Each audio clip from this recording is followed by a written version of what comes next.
इस वीडियो से हम जानेंगे कि डिकोडिंग क्या है, इसे सिखाने की व्यवस्थित प्रक्रिया क्या है और इस प्रक्रिया का इस्तेमाल कक्षा में कैसे किया जा सकता है।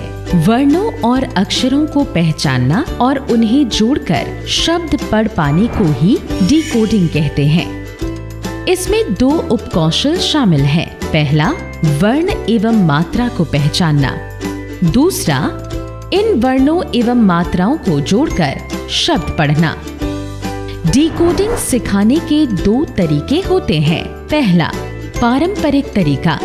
पारंपरिक तरीके से डिकोडिंग सिखाने की प्रक्रिया में हम पहले बच्चों को सारे वर्ण और मात्राएं सिखाते हैं, फिर जोड़कर शब्द और वाक्यों के पठन पर काम करते हैं।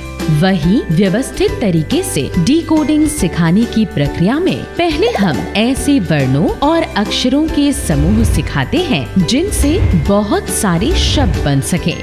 फिर बच्चों के साथ शब्द पठन का अभ्यास किया जाता है। इसके बाद इसी प्रक्रिया को नए वर्ण अक्षरों के समूहों के साथ दोहराया जाता है। इस तरीके को बच्चों के लिए उपयोगी माना गया है, क्योंकि इसमें शब्द पढ़ने की प्रक्रिया सारे वर्ण मात्राओं को सीख लेने के बाद शुरू नहीं होती, बल्कि साथ साथ चलती है।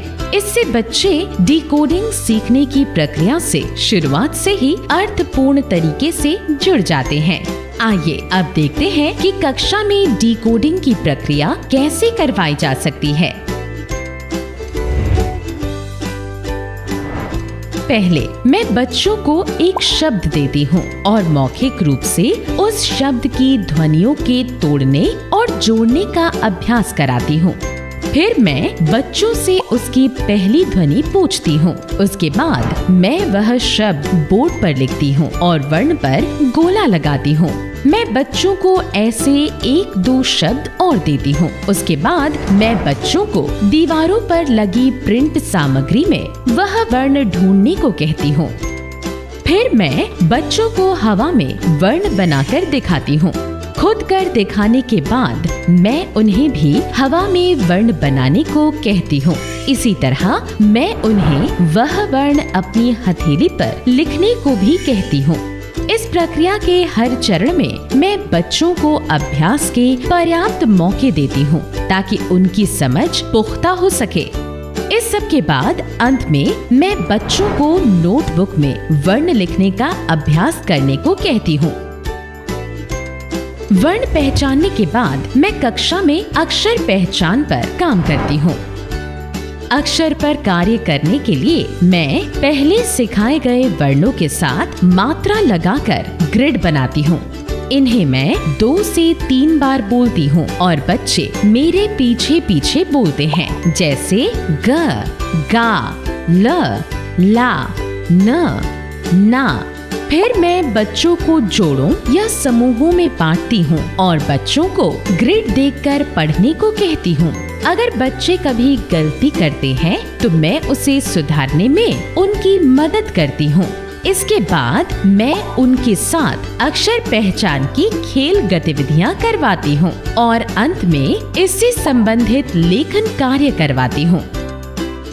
इसके बाद मैं बच्चों के साथ वर्णों और अक्षरों को जोड़कर शब्द पढ़ने एवं लिखने के कौशल पर काम करती हूँ। पहले मैं बॉक्स बनाकर उसमें अक्षरों को अलग अलग करके लिखती हूँ। उसके सामने एक और बॉक्स बनाती हूँ जिसमें मैं अक्षरों को जोड़कर शब्द बनाकर लिखती हूँ।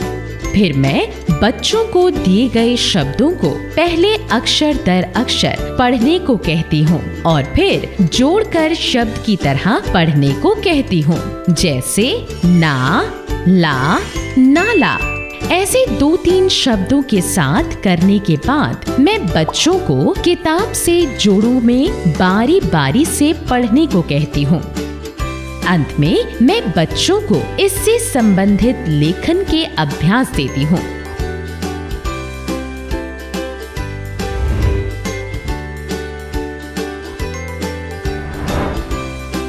शब्द पठन के अभ्यास के लिए मैं सिखाए गए वर्ण एवं अक्षरों से बनने वाले कुछ शब्दों को बोर्ड पर लिखती हूँ और उन्हें 2 बार धीरे धीरे पढ़ती हूँ, जैसे नाला, मामा, नाम, लाल। फिर मैं 2-3 बच्चों को बोर्ड पर लिखे शब्द पढ़ने को कहती हूँ। इसके बाद मैं बच्चों को जोड़ों या छोटे छोटे समूहों में बारी बारी से पढ़ने को कहती हूँ। बच्चों को इन शब्दों को पढ़ने के स्वतंत्र मौके भी देती हूँ। जरूरत पड़ने पर मैं बच्चों की मदद करती हूँ और शब्द पठन से संबंधित कुछ खेल गतिविधियाँ भी करवाती हूँ।